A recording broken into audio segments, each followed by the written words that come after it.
दृष्टि आईएएस के audio article programme में आपका स्वागत है। आज का हमारा आर्टिकल द हिंदू में प्रकाशित लेख explained why billionaires are going to space और द इंडियन एक्सप्रेस में छपी खबर explained who is Yusaku Maezawa the Japanese billionaire who will spend 12 days on ISS के सम्मिलित सारांश पर आधारित है। इसमें टीम दृष्टि के इनपुट्स भी शामिल हैं।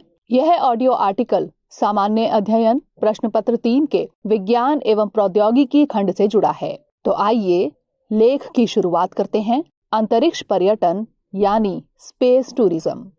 हमारे वीडियो अंग्रेजी में देखने के लिए फॉलो करें हमारा ही दूसरा YouTube चैनल दृष्टि IAS इंग्लिश।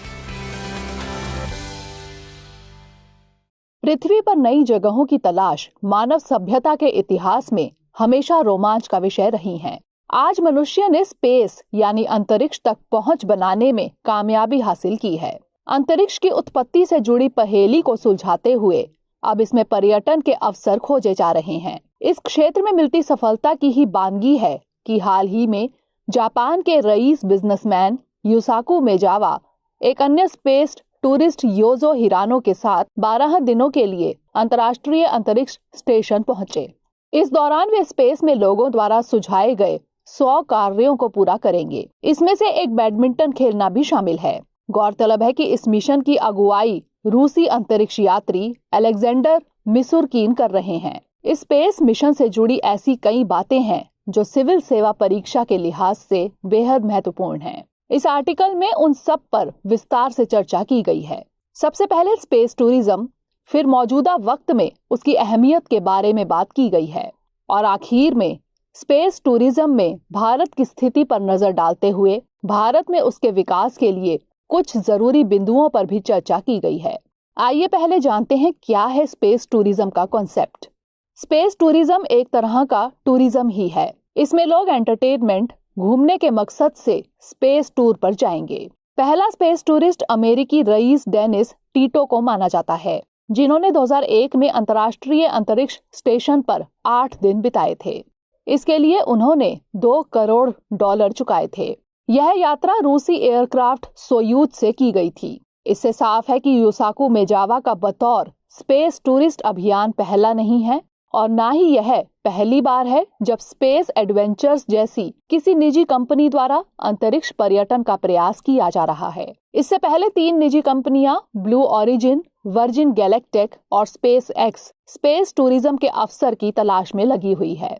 यूसाकू मेजावा का यह स्पेस अभियान स्पेस टूरिज्म को इंसान के लिए और अधिक आसान बनाने की दिशा में अगला कदम है। हालांकि यह सभी अभियान स्पेस टूरिज्म इंडस्ट्री के विकास के शुरुआती चरण हैं, जो स्पेस से महज कुछ मिनटों के लिए रूबरू कराएंगी, मगर फिर भी इसकी अहमियत कई मायने में बेहद खास है। अब जानते हैं स्पेस टूरिज्म की अहमियत के बारे में।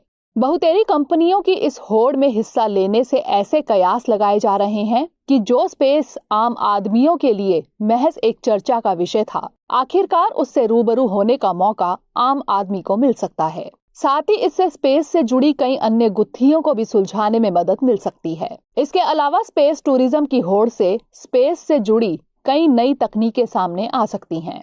मसलन रॉकेट ईंधन के रूप में स्वच्छ और सतत ईंधन स्रोतों का इजाद, जो हवाई जहाज के साथ साथ दूसरी इंडस्ट्री को भी फायदा पहुंचा सकता है और जीवाश्म ईंधन के विकल्प के तौर पर काफी उपयोगी साबित हो सकता है। साथ ही स्पेस टूरिज्म के लिए विकसित तकनीक आगे बढ़कर स्पेस मिशन से परे अन्य एरिया तक भी पहुंच सकती है। वैसे इस प्रकार के विकास और तकनीकी खोजों के लिए निजी तौर पर लोग अपना पैसा लगा रहे हैं। फिर भी इससे कई अलग अलग एरिया में नवाचार को बढ़ावा देने के लिए और भी वित्तीय सहायता मिल सकेगी। इसके अलावा बेहतर अंतरिक्ष यान के निर्माण से नए रोजगार के अवसर भी पैदा होंगे। कुछ जानकारों के हिसाब से ऐसे बहुत सारी चीजें मिली हैं जो स्पेस एनवायरनमेंट में सेफ हैं।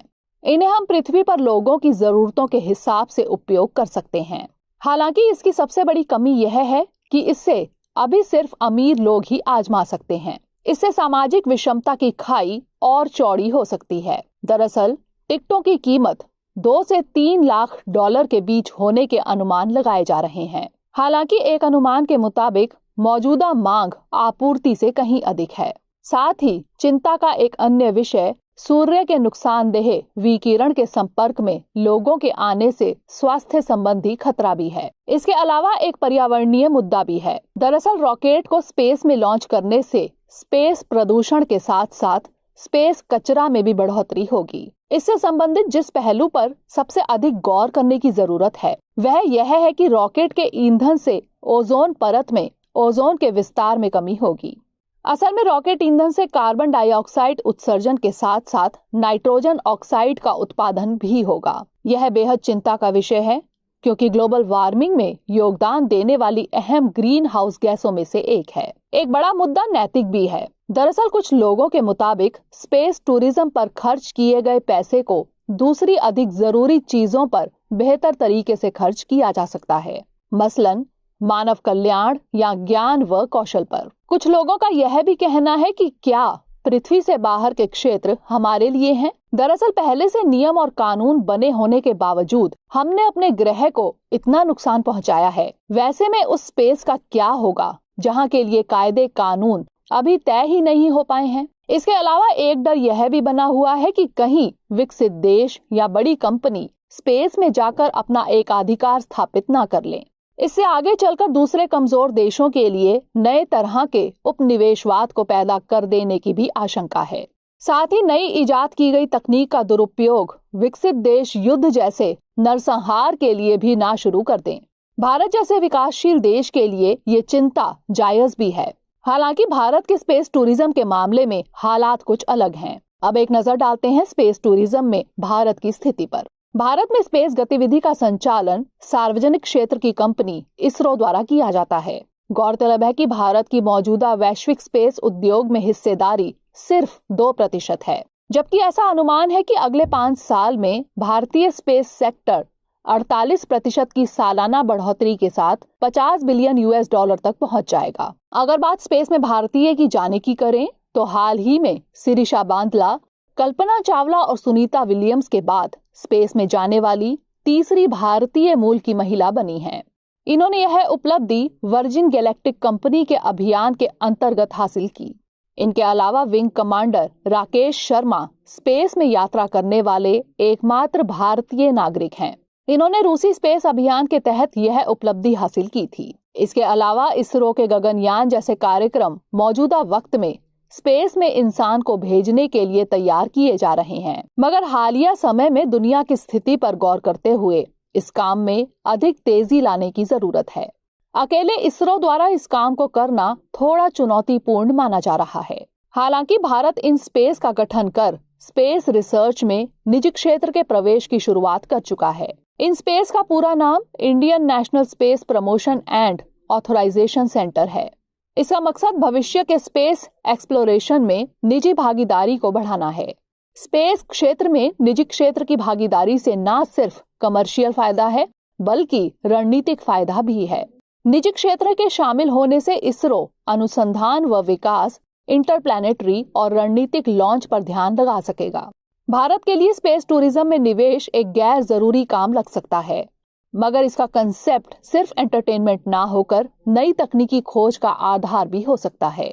यह भारत को स्पेस में मजबूत पैर जमाने में मदद कर सकता है। इसीलिए इस एरिया में तेजी से काम करना जरूरी है। भारत के लिए स्पेस टूरिज्म के क्षेत्र में नए अवसर की तलाश में सबसे बड़ी चुनौती यह है कि भारत न सिर्फ विकासशील देश है बल्कि तकनीकी रूप से पिछड़ा देश भी है। इसके साथ ही विवाद समाधान जैसे तंत्र का भी अभाव है। इसके पीछे की अहम वजह इसरो की दोहरी भूमिका है, क्योंकि इसरो रेगुलेटर और ऑपरेटर दोनों की भूमिका एक साथ निभा रहा है। इसके अलावा सुसंगत नीति का अभाव और निजी क्षेत्र की भूमिका की अस्पष्टता भी एक बड़ी चुनौती है। आखिर में डालते हैं नजर भारत के लिए आगे की राह पर। मौजूदा स्पेस कंपटीशन को देखते हुए भारत के लिए ऐसी आधुनिक स्पेस पॉलिसी की दरकार है जिसमें सभी हितधारकों का एक्टिव रोल हो सके। साथ ही इसरो और निजी क्षेत्र के रोल पर भी स्पष्टता होनी चाहिए और एक स्वतंत्र विवाद समाधान और नियामक तंत्र की स्थापना की जानी चाहिए।